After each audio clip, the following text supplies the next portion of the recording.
অনেক বেশি আনন্দ করছি, কারণ আমরা টানা 1 বছর ধরে আজকের এই দিনটার জন্য আমরা অপেক্ষা করে থাকি।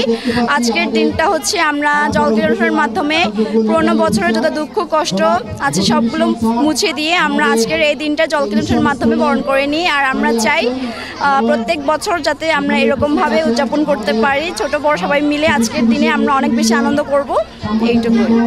আজকে অনুষ্ঠানটা হচ্ছে আমাদের জলকেলি উৎসব, এটা প্রত্যেক বছরই পালন করে থাকি। এটা হচ্ছে আমাদের নতুন বছরে আগমনের জন্য এটা পালন করা হয়। পুরনো বছরে যত গ্লানি কষ্ট দুঃখ সব কিছু যেন এই পানির মাধ্যমে ধুয়ে যাক। আমরা গিয়ে বড় আমখোলা পাড়া থেকে এসেছি। এখানে আমাদের একটা ট্র্যাডিশনাল অনুষ্ঠান উদযাপন করতে আমরা যাচ্ছি। এখানে এসে আমি খুবই আনন্দিত, এবং এই জায়গায় আমাদের জলকেলি অনুষ্ঠান হবে এবং নাচ গান হবে। জলকেলি উৎসবকে সাংগ্রাই আজকে আমরা সবাই সাংগ্রাই পালন করতে যাচ্ছি।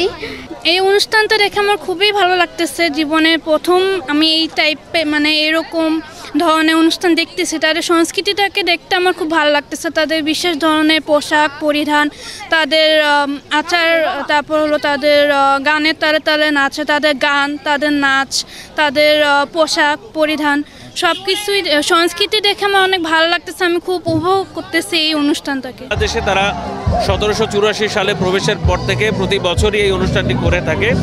এখানে মূলত রাখাইন তরুণ তরুণীরা তাদের ভিতরে এই জল বিনিময় জলকেলির মাধ্যমে উৎসব করে থাকে। চমৎকার একটা আয়োজন। এখানে যে রাখাইন সম্প্রদায় একই সাথে উপজেলা প্রশাসন স্থানীয় বাঙালি সম্প্রদায়ের সাথে মিলেমিশে একাকার হয়ে এই অনুষ্ঠানটি উদযাপিত হচ্ছে। এখানে এটি 3 দিন ব্যাপী একটি অনুষ্ঠান। এখানে টুরিস্ট পুলিশ, আমাদের থানা পুলিশ, গোয়েন্দা বাহিনী সহ আমাদের উপজেলা প্রশাসন থেকে এখানে এক্সিকিউটিভ ম্যাজিস্ট্রেট এসএলএর তারা সার্বক্ষণিক ডিউটিতে রয়েছে। নিরাপত্তার কোনো ঘাটতি নেই।